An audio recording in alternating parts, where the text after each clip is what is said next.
મારું નામ રામસિંહભાઈ ચાંડેરા છે। હું પીજીવીસીએલમાં જોબ કરું છું અને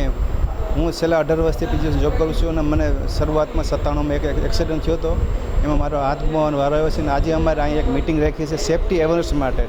એટલે આપણે કર્મચારીઓને ખાલી જાગૃત કરવા માટે કે આપણે લાઈન કામ કરવા ત્યાં શું શું સેફ્ટી રાખવી,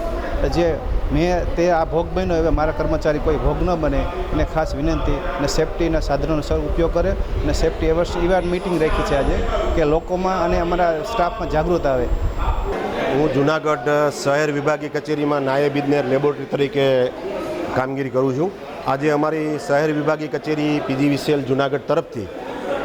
અમારા શહેર વિભાગીય કચેરીના અલગ અલગ section, laboratory section, store section, TMS section, transformer repairing section, IC સ્કોડના અધિકારી અને સ્ટાફ સાથે અમે સેફ્ટી અવેરનેસનો પ્રોગ્રામ કેજે નિદાન કેન્દ્રના કોન્ફરન્સ હોલમાં રાખેલો છે અને સાથે સાથે અમે અમારા અધિક્ષક ઇજનેર શ્રી પરમાર સાહેબ, અમારા ઇન્ચાર્જ કાર્યપાલક ઇજનેર ભીમાણી સાહેબ તથા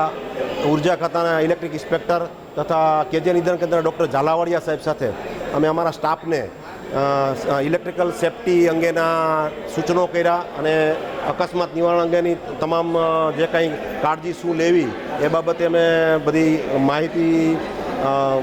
આપી છે સ્ટાફને।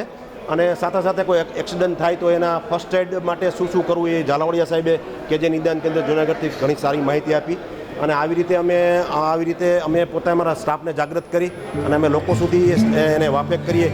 એને પ્રેસ કરવાનું, હવે કેટલું પ્રેસ કરવાનું તો કે 3 થી 4 થી 5 છે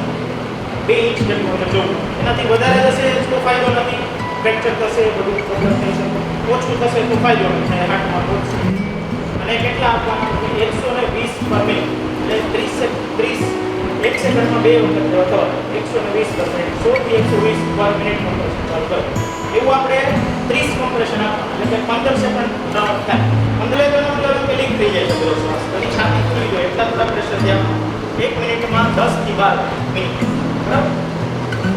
હવે શ્વાસ આપી દીધા, આપણે એના વચ્ચે ચેક કરતા રહીએ, હાથ નાખી અને ઊંચું દાઢી ઊંચી રાખવાની કે જેથી જીભ નીચે પડી ના જાય અને પછી નાક બંધ કરી મોઢા ઉપર અને આપણું મોઢું મૂકી અને બ્રીથિંગ આપવું। એમાં 1 મિનિટ